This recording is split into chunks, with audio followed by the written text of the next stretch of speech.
everyone and welcome to our channel Grounded to Grow। आज हम लेंगे चैप्टर 5 ऑर्गेनाइजिंग की लास्ट क्लास और कल हम स्टार्ट करेंगे चैप्टर 6 स्टाफिंग।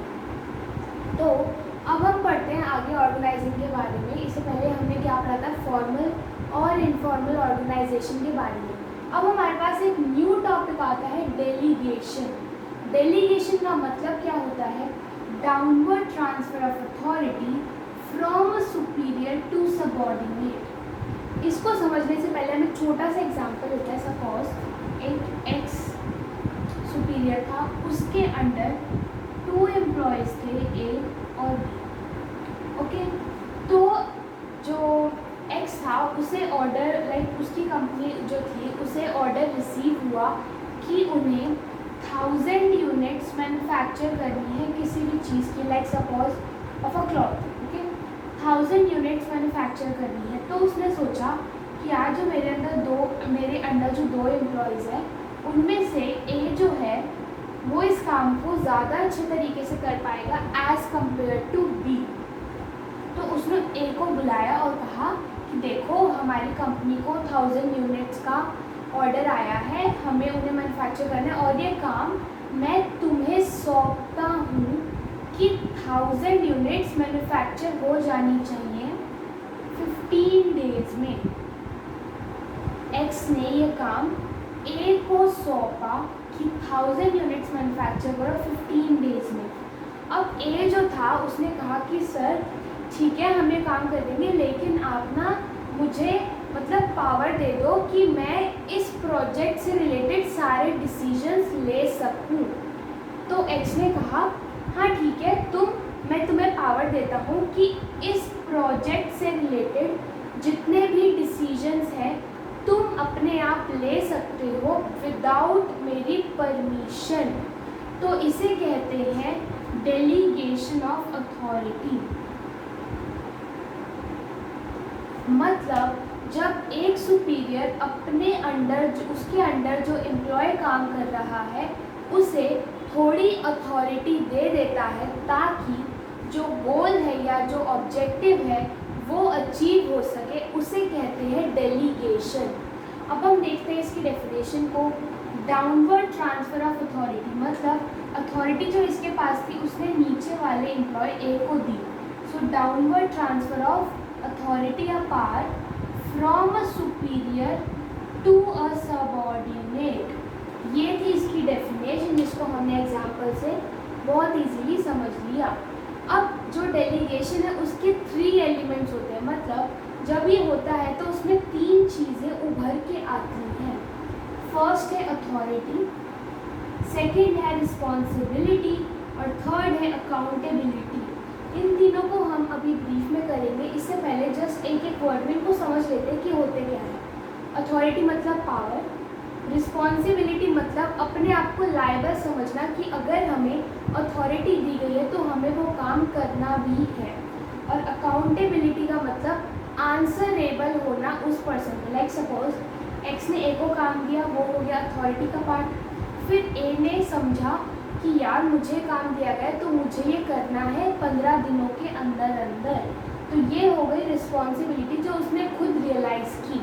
और थर्ड है अकाउंटेबिलिटी। 15 दिन बाद जब ऑर्डर नहीं पहुंचा तो एक्स जो था उसने ए को फिर बुलाया कि भाई क्या हुआ, ऑर्डर क्यों नहीं दिया तूने, 15 दिन तो हो गए। तो जब ए ऊपर वाले को जिसने उसे अथॉरिटी दी उसको आंसरेबल होगा, गोल को कितना अचीव हुआ या कितना नहीं हुआ, उसे हम कहेंगे अकाउंटेबिलिटी। अब हम पढ़ेंगे इन तीनों के बारे में डिटेल में। ये थे तीनों एलिमेंट जिनको हमने इस एग्जाम्पल से इजीली समझ लिया।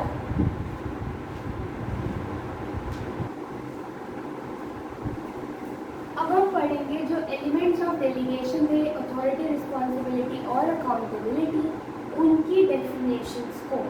पहले हम देखते हैं अथॉरिटी। अथॉरिटी क्या होती है? Right of an individual to command his subordinate and to take action with in its position scope. मतलब एक सीनियर या जो किसी का बॉस है उसके पास ये अथॉरिटी हो कि वो अपने सबऑर्डिनेट या जो उसके जूनियर है उसको ऑर्डर दे सके और वो अपने अपनी पोजीशन के हिसाब से अपने डिसीजंस ले सके। मतलब अथॉरिटी का मतलब दो तरीके से होता है एक बॉस के लिए। पहला तो कि वो अपने जूनियर को ऑर्डर दे सके, और दूसरा उसकी पोजीशन के हिसाब से जो जितनी अथॉरिटी उसके पास होनी चाहिए वो हो, और वो उस अथॉरिटी को यूज़ करके उस पोजीशन के हिसाब से डिसीजंस ले सके। नेक्स्ट है रिस्पॉन्सिबिलिटी। रिस्पॉन्सिबिलिटी का मतलब क्या होता है? Obligation of a subordinate to properly perform the assigned duty. मतलब जो जूनियर या जो सबॉर्डिनेट है उसे जो अथॉरिटी दी गई है काम को करने के लिए, वो उसे अपने रिस्पॉन्सिबल समझे अपने आप को कि उसे वो काम करना है। मतलब उसे अपने आप को he needs to think himself as to be held for the results of the duty which has been assigned to him। Authority जो होती है वो हमेशा टॉप टू बॉटम फ्लो करती है, और जो रिस्पॉन्सिबिलिटी है वो हर पर्सन को अपने आप रियलाइज़ करनी पड़ती है। Authority flows from top to bottom.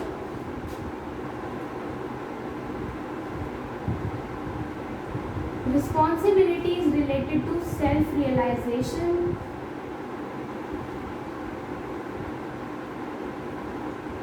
और अब हम पढ़ते हैं अकाउंटेबिलिटी। अकाउंटेबिलिटी का मतलब क्या होता है? Being answerable for the final outcome. मतलब जो सीनियर था उसे अपने सबॉर्डिनेट को काम दिया तो अथॉरिटी भी दे दी। अथॉरिटी दे दी तो जो सबॉर्डिनेट है उसे अपने आप को रिस्पॉन्सिबल फील करना होगा उस काम को पूरा करने के लिए। और जब वो काम पूरा हो गया या उस काम का जो आउटकम आया उसके लिए वो सबॉर्डिनेट आंसरेबल होगा अपने सीनियर को जिसने उसे अथॉरिटी दी। तो अकाउंटेबिलिटी मतलब बीइंग आंसरेबल या फिर जवाबदारी। और ये जो अकाउंटेबिलिटी होती है it always flows from bottom to top. ऐसा तो नहीं होता ना कि जो सबॉर्डिनेट है वो सीनियर से जवाब मांगता है कि इसका जवाब दो मुझे, नहीं, हमेशा जो सीनियर है वो ही सबॉर्डिनेट से जवाब मांगता है। So that's why authority flows from top to bottom, responsibility self realisation and accountability flows from bottom to top. अब ये एक लाइन है जो एनसीईआरटी में लिखी हुई है, authority is delegated, responsibility is assumed and accountability is imposed. मतलब अथॉरिटी जो है वो तो हम ट्रांसफ़र कर देते हैं, डाउनवर्ड ट्रांसफ़र कर देते हैं, और जो रिस्पॉन्सिबिलिटी है वो जिसको हमने अथॉरिटी दी उसे खुद अपने आप से एज्यूम करनी होगी, अपने आप को उस काम के लिए हेल्ड फील करना होगा। और जो अकाउंटेबिलिटी है वो इम्पोज की जाती है। मतलब ज़बरदस्ती कहा जाता है कि तुम इस काम के लिए मुझे अकाउंटेबल हो, मैंने तुम्हें अथॉरिटी दी तो तुम्हें काम करके मुझे दिखाना ही होगा, अगर तुमने काम नहीं किया तो तुम्हारे साथ ब्ला ब्ला ब्ला जो भी होता होगा।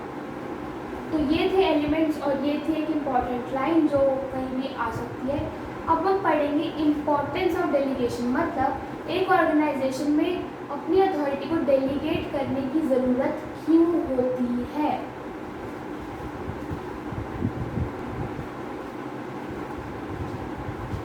तो अब हम पढ़ेंगे इम्पॉर्टेंस ऑफ डेलीगेशन। मतलब डेलीगेशन इम्पॉर्टेंट क्यों है। फर्स्ट पॉइंट है फैसिलिटेट ग्रोथ। जैसे जैसे हमारी कंपनी, हमारा बिजनेस एक्सपैंड करता है वैसे वैसे उसमें जो जितने भी एम्प्लॉयज़ हैं वो बढ़ते जाते हैं, जितने भी नंबर ऑफ़ प्रोजेक्ट्स हैं वो भी बढ़ते जाते हैं। तो जो टॉप लेवल है उसके पास इतना टाइम नहीं होता कि वो सारी एक्टिविटीज़ को मैनेज करे, इसीलिए वो अपनी अथॉरिटी, कुछ पार्ट ऑफ अथॉरिटी नीचे डेलीगेट करती है ताकि जो इतने इम्पॉर्टेंट काम नहीं है वो उनके सबॉर्डिनेट्स कर ले, और वो जो टॉप लेवल है वो अपने मेन एक्टिविटी पे फोकस कर पाएँ।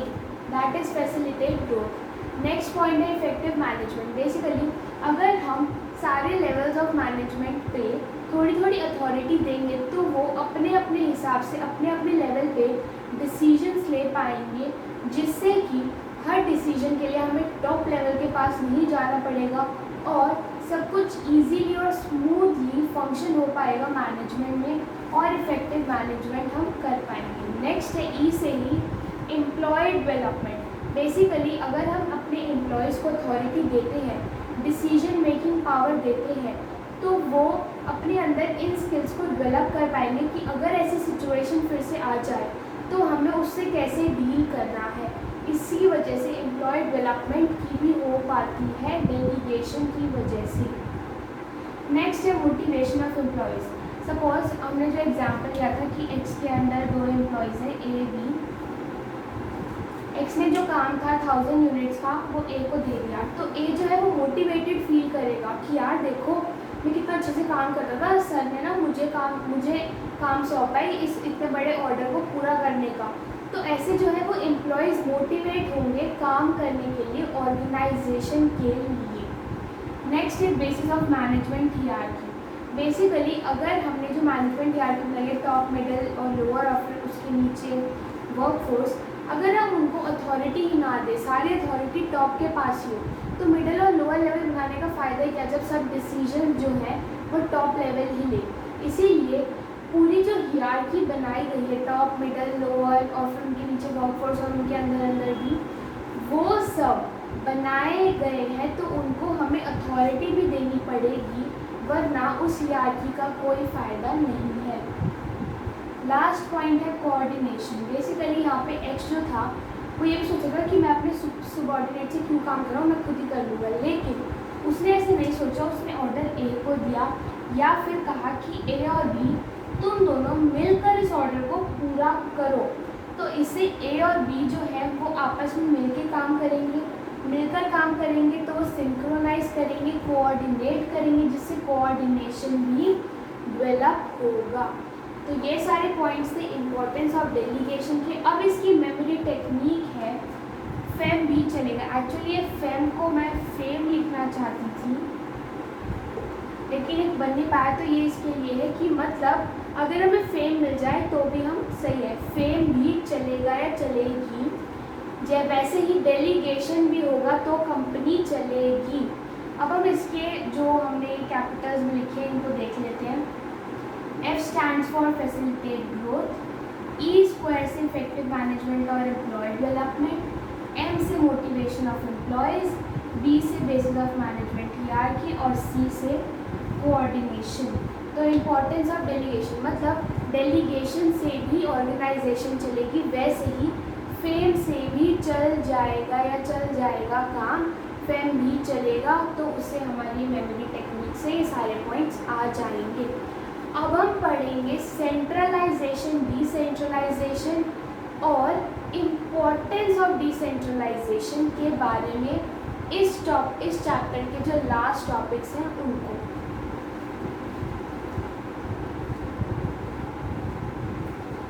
तो अब हम पढ़ेंगे सेंट्रलाइजेशन, डिसेंट्रलाइजेशन के बारे में और इम्पोर्टेंस ऑफ डिसेंट्रलाइजेशन क्या होती है। सेंट्रलाइजेशन और डिसेंट्रलाइजेशन को हमने सेकेंड चैप्टर में भी पढ़ा था। सेंट्रलाइजेशन का मतलब होता है सारी पावर टॉप लेवल के हाथों में रहना, एंड डिसेंट्रलाइजेशन मीन्स कि जो पावर टॉप लेवल के पास थी वो उसे आगे डिस्ट्रीब्यूट कर दे लोअर लेवल्स ऑफ मैनेजमेंट पे। सेंट्रलाइजेशन मतलब सेंटर में रहना, मतलब सारी पावर सेंटर में जो टॉप लेवल है उसके पास रहना। और डिसेंट्रलाइजेशन का मतलब होता है कि जो पावर है उसे हम आगे डिस्ट्रीब्यूट कर दे, डेलीगेट कर दे।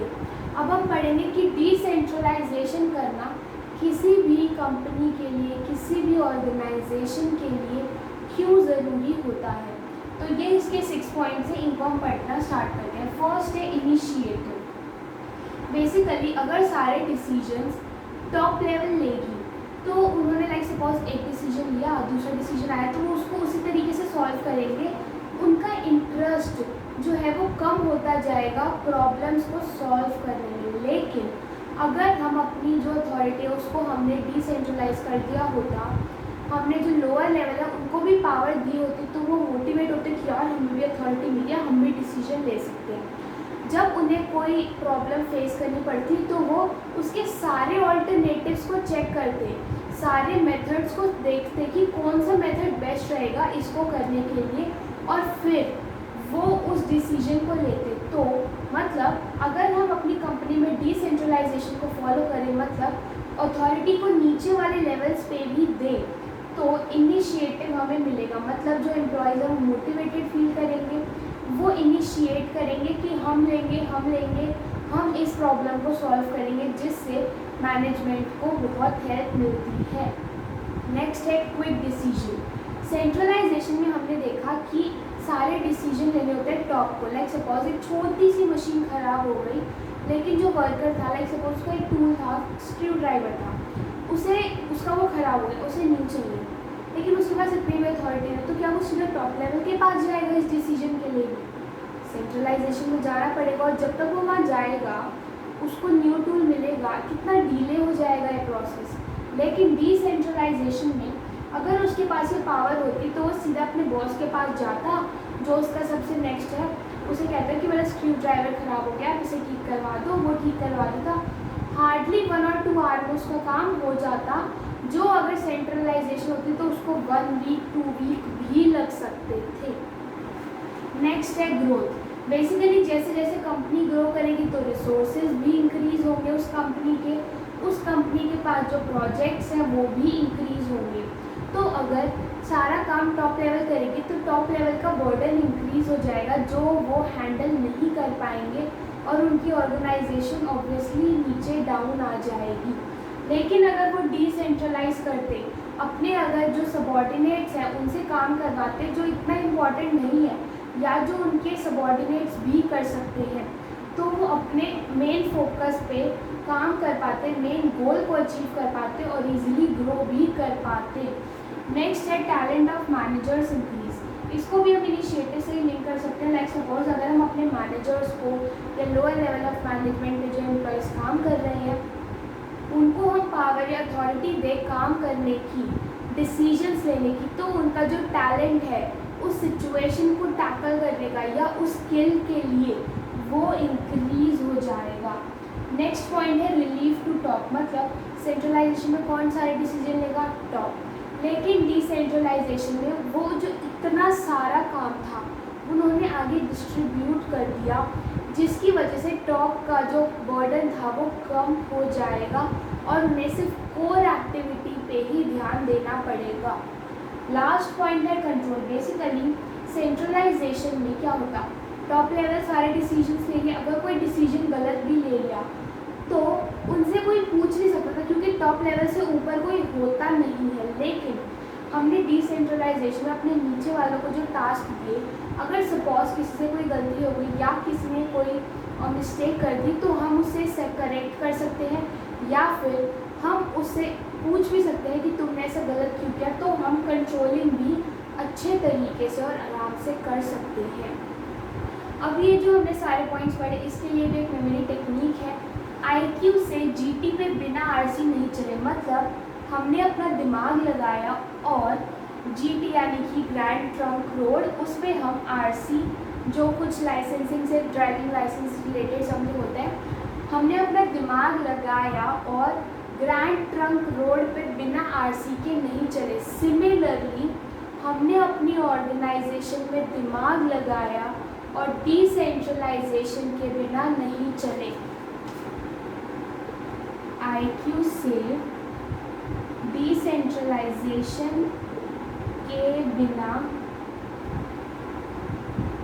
हम नहीं चले। तो ये जो लाइन है IQ से GT पे बिना RC नहीं चले, वैसे ही हमने इसको ट्रांसफर कर दिया IQ से डिसेंट्रलाइजेशन के बिना ऑर्गेनाइजेशन नहीं चले। मतलब किसी भी ऑर्गेनाइजेशन को रन करने के लिए डिसेंट्रलाइजेशन बहुत इम्पॉर्टेंट है। और वो इम्पॉर्टेंट क्यों है, ये इसके फीचर्स हैं। I से इनिशिएटिव, Q से क्विक डिसीजन, G से ग्रोथ, T से टैलेंट ऑफ मैनेजर्स, R से रिलीफ टू टॉप और C से है कंट्रोल। तो ये सारे पॉइंट्स हैं और इसी के साथ हमारा चैप्टर फिनिश करते हैं हम। हालांकि इसमें एक लास्ट टॉपिक है डेलीगेशन और डिसेंट्रलाइजेशन के बीच में डिफरेंस, लेकिन उसको आप इजीली समझ पाओगे अगर आपने डेलीगेशन और डिसेंट्रलाइजेशन को बड़ा होगा। आप दोनों की किसी भी पॉइंट को लेके कंपेयर कर सकते हो।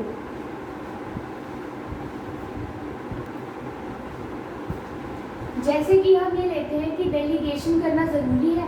ऑब्वियसली ज़रूरी है, क्योंकि कोई भी एक इंडिविजुअल सारा काम नहीं कर सकता। लेकिन क्या डिसेंट्रलाइजेशन ज़रूरी है? नहीं यार, इसका ऑल्टरनेटिव है तो सेंट्रलाइजेशन। मतलब डिसेंट्रलाइजेशन या सेंट्रलाइजेशन, हम किसी को भी एक को चुन सकते हैं। ज़रूरी नहीं है कि हमें डिसेंट्रलाइज करना ही पड़े। सिमिलरली डेलीगेशन में 2 एम्प्लॉयज़ या 2 इंडिविजुअल्स एक बार में इन्वॉल्व होते हैं, the boss and the subordinate. लेकिन डिसेंट्रलाइजेशन में पूरी मैनेजमेंट, सारे इंडिविजुअल्स इन्वॉल्व होते हैं। डिसेंट्रलाइजेशन जो है वो ऑल लेवल्स पे की जाती है, लेकिन जो डेलीगेशन है वो सिर्फ एक लेवल के लिए ही होती है। तो ऐसे ऐसे कुछ पॉइंट्स आप अपने आप से भी बना सकते हो या बुक से रीड कर सकते हो। आज की क्लास हम यही एंड करते हैं। कल हम पढ़ेंगे chapter 6 staffing. Till then, thank you.